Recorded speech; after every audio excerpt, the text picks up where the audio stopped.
Hello tout le monde, on se retrouve aujourd'hui dans une nouvelle vidéo que vous attendez depuis longtemps. Pourquoi je fais cette voix? N'importe quoi. Bref, je vous laisse avec l'intro, c'est mieux. Voilà, comme marqué dans le titre, ça va être une mini FAQ. Donc je pense de 10 questions. Ouais, 10 questions. Et je suis crevée. Oh, c'est fatigant la vie de maman. Bref. Ouais, une FAQ de 10 questions. J'avais marqué sur Instagram, donc de me poser des questions. Vous m'avez posé des questions, mais en fait c'était presque toujours les mêmes questions. Donc c'était voulu, c'était pas voulu, et ci et ça, et blablabla. Bref, je vous laisse avec la suite. Donc on commence tout de suite par la première question. Comment avez-vous choisi le prénom? Bah en fait le prénom, on le savait déjà bien avant qu'elle soit dans mon ventre, qu'elle soit née, etc. En fait on voulait déjà un bébé depuis longtemps, quoi, mais bon... on attendait en soi d'avoir une bonne situation. Bon, qui n'a pas été le cas dès le début, quoi. Mais ouais, voilà, en fait, on savait déjà le prénom. Comment on l'a choisi, ben, je sais même plus. Je crois que c'était sur un coup de tête. Ah, j'aime bien ça, ben voilà. On l'avait noté derrière une poupée, qu'on a d'ailleurs toujours. Et voilà, quand on a su que c'était une fille, on s'est dit on va l'appeler comme ça. Question numéro 2. Est-ce que c'était voulu? Donc oui, c'était voulu. Juste avant ma fille, j'avais une fausse couche. Donc 3 mois avant d'être tombée enceinte de ma fille, j'avais une fausse couche. Je crois que je devais être à 11 ça, je crois. Oui, quelque chose comme ça. Question numéro 3. Tu penses quoi des bébés qui sont rapprochés? Ben, que c'est cool, enfin, je sais pas. Moi, perso, c'est ce que je veux, des bébés rapprochés. Mais bon, après, avoir un bébé, accoucher directement, genre 2 mois après tomber enceinte, je trouve ça un peu abusé, quoi. Je sais pas, profite d'abord de ton gosse et après fais un autre, quoi. Bon, après, c'est votre choix, vous faites ce que vous voulez. Question numéro 4. Es-tu en couple? Bah oui. Si vous me suivez sur les réseaux, vous savez toute ma vie. Question numéro 5. Où vis-tu? Je vis en Belgique, à Bruxelles. D'ailleurs, vous êtes beaucoup à me suivre et vous êtes en France, c'est dommage. Question numéro 6. Je crois qu'on me l'a posé, mais des milliers et des milliers de fois. Pour quand bébé 2?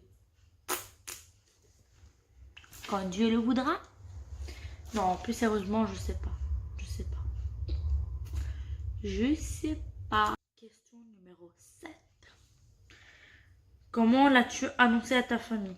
Bon, clairement, ma famille a rien à foutre. Clairement. Mon père était heureux, lui, ouais. Ma première grossesse, c'était le plus heureux du monde. Il était super content. Deuxième grossesse, pareil. Par contre, ma mère, elle s'en foutait, quoi.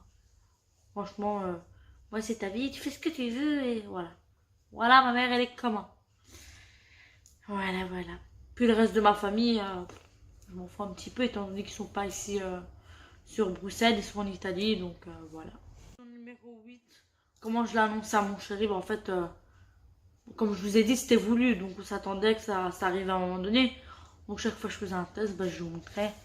Et en fait, donc si Megan, tu passes par là, je pense à toi. En fait, j'avais une copine que j'avais connue sur les réseaux, qui venait elle aussi de faire une fausse couche. Donc elle était aussi de nouveau en essai pour avoir un bébé. Et en fait, quelques jours avant que je la prenne, elle m'a dit, ah voilà, je suis enceinte. Et moi, à ce moment-là, j'étais déprimée et tout parce que j'essayais, quoi, ça venait pas. Donc, il me restait un test de grossesse à la maison. Je me suis dit, oh, je vais le faire, tu vois. Je fais ce test de grossesse, je me rappelle. J'étais toute seule à la maison, je fais ce test de grossesse. Et en fait, je vois une grosse barre bien rouge foncé, quoi. Et une autre à côté, limite invisible. Je regardais ce test, je me dis, c'est bizarre, ça. Et alors, je prenais en photo et je disais, tu la vois là-bas ou pas?